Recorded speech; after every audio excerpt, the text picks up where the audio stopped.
Assalamualaikum warahmatullahi wabarakatuh. Bismillahirrahmanirrahim. Kami dari kelompok 5 akan mempresentasikan tentang hasil diskusi kami. Pada pertemuan kali ini kita membahas tentang hubungan kuantitatif struktur aktivitas atau HKSA yang dianggotakan dengan Afresa Bias Putri Enarga, ada Imro'atun Nafiah, Indah Nurlisa, Khofifatul Mu'amanah, Pariem, Sally Febrianti, Syarif Ahmad Khairur, dan Zulfa Fadilah, dan yang terakhir ada Umi Sangada. Nah, dari kelompok kami akan membahas tentang yang pertama ada definisi, yang kedua ada dari model HKSA, dan yang terakhir kita akan mereview jurnal dari jurnal yang telah diambil oleh kelompok 5. Nah, kemudian kita akan membahas tentang definisi dari HKSA atau hubungan kuantitatif struktur aktivitas. Jadi, definisi HKSA sendiri merupakan bagian penting dalam rancangan obat dalam usaha mendapatkan suatu obat baru dengan aktivitas yang lebih besar, keselektifan yang lebih tinggi, toksisitas atau efek samping sekecil mungkin, dan kenyamanan yang lebih besar. Nah, kemudian kita akan bahas tentang model pendekatan HKSA Free Wilson Free dan Wilson pada tahun 1964. Yang pertama ada model pendekatan HKSA Free Wilson Free dan Wilson pada tahun 1964, yaitu mengembangkan suatu konsep hubungan struktur dan aktivitas biologis obat yang dinamakan model de novo atau model matematik Free Wilson. Pada kelompok 5 juga membahas tentang bagaimana kelebihan dari model de novo dan kelemahan model de novo. Yang pertama ada kelebihan model de novo menurut Siswandono dan Suokarjo tahun 2000, yaitu dapat menghubungkan secara kuantitatif antara struktur kimia dan aktivitas biologis dari turunan senyawa dengan bermacam-macam gugus substitusi pada berbagai zona. Dan yang kedua, digunakan bila tidak ada tetapan kimia fisika dari senyawa-senyawa yang diteliti dan diuji aktivitas lebih lambat dibanding dengan sintetis turunan senyawa.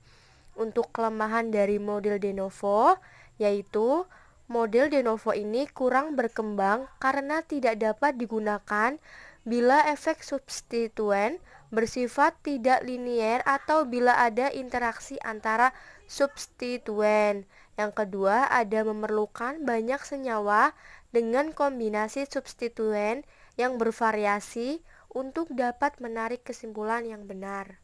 Kemudian pada slide berikutnya kita membahas tentang model pendekatan HKSA Hans.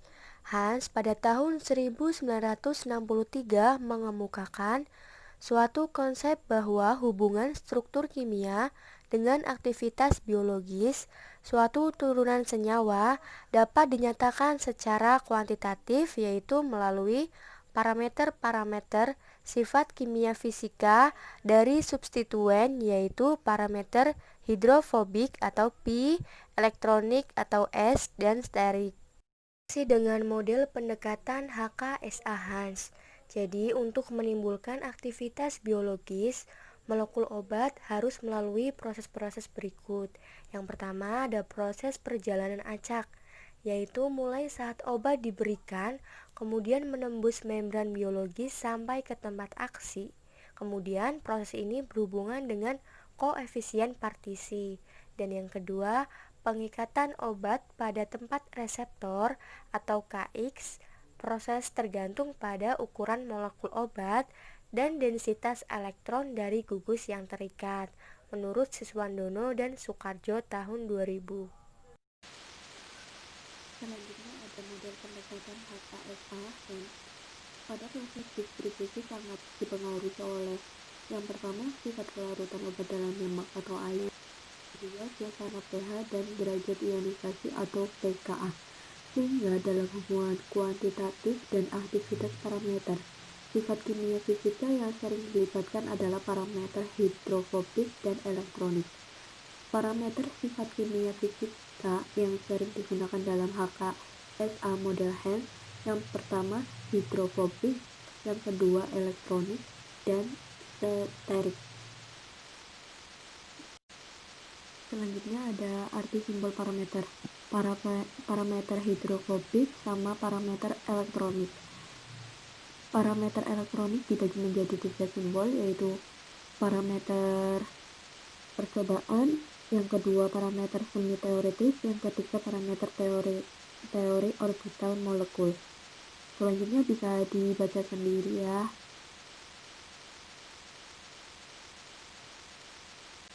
Aplikasi yang digunakan pada HKSA, yang pertama Campbell, yang kedua Gaussian, yang ketiga Molecular Operating Environment atau MOE.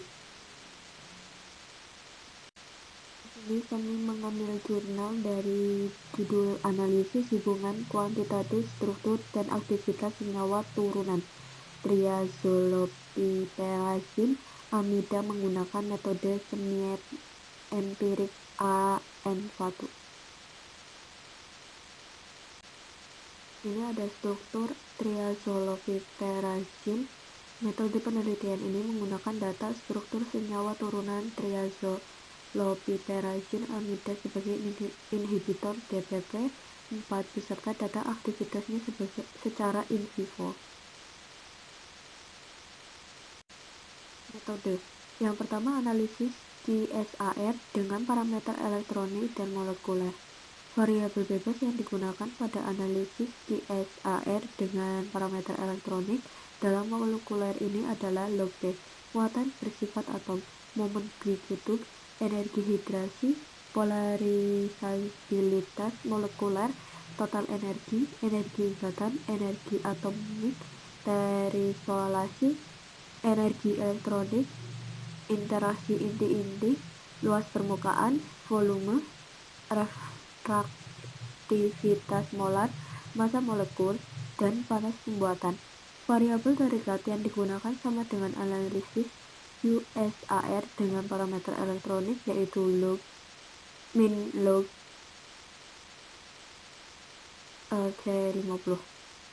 Perhitungan parameter elektronik dan molekul. Struktur hasil optimasi tersebut diupload kembali, kemudian dilakukan perhitungan single point dengan output data dikumpulkan pada file rekaman atau file log.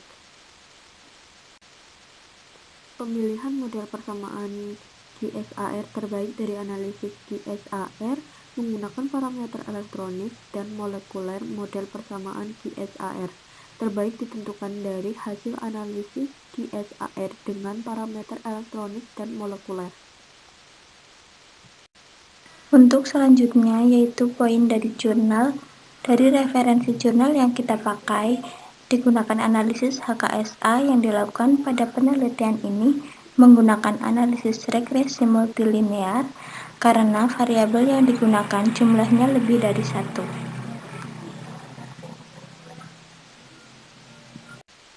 Untuk poin yang selanjutnya, variabel bebas dalam analisis HKSA adalah analog dengan yang digunakan pada parameter elektronik dengan penambahan log P untuk parameter hidrofobik. Pada parameter elektronik yang digunakan sebagai variabel bebas dalam analisis HKSA antara lain muatan bersih atom, momen Dwi-Kutub, energi hidrasi, polarisabilitas molekular, energi total, energi ikatan, energi atom terisolasi, energi elektronik, dan interaksi inti-inti. Untuk pembahasan pada tabel 1 mengenai model persamaan QSAR metode AN1, hasil analisis regresi multilinear dengan parameter elektronik dan molekuler. Untuk penjelasannya sebagai berikut. Berikut adalah pembahasan dari tabel yang di atas. Yang pertama, untuk parameter sterik, penelitian ini menggunakan gradien, perkiraan luas permukaan, gizi luas permukaan, volume, refraktivitas molar, massa molekular, dan panas pembentukan. Muatan bersih atom yang digunakan adalah muatan bersih atom dari senyawa induk triazolopiperasin amida. Dari 12 model persamaan HKSA di atas, dipilih 3 kandidat model persamaan HKSA terbaik. Pemilihan model persamaan HKSK terbaik memperhitungkan parameter statistik seperti harga R2 atau koefisien korelasi, adjusted R2, SD, fit, atau F-tab, dan press. Untuk hasil dari jurnal yang kita ambil adalah sebagai berikut, di mana model yang terbaik yaitu model yang memiliki harga R dan R2 yang relatif lebih mendekati 1. Pada jurnal yang kita ambil, model persamaan QSAR terbaik yang diperoleh adalah sebagai berikut, di mana R2 yaitu 0,712, adjust R2 yaitu 0,510, F-tab-nya 1,124, dan press-nya 0,006. Dari hasil penelitian dan pembahasan di atas, kesimpulan yang diperoleh adalah hubungan parameter elektronik dan molekular senyawa turunan triazolopiperasin amida dengan aktivitas inhibisinya dapat dianalisis menggunakan metode regresi multilinear. Cukup sekian paparan materi dari kelompok kami.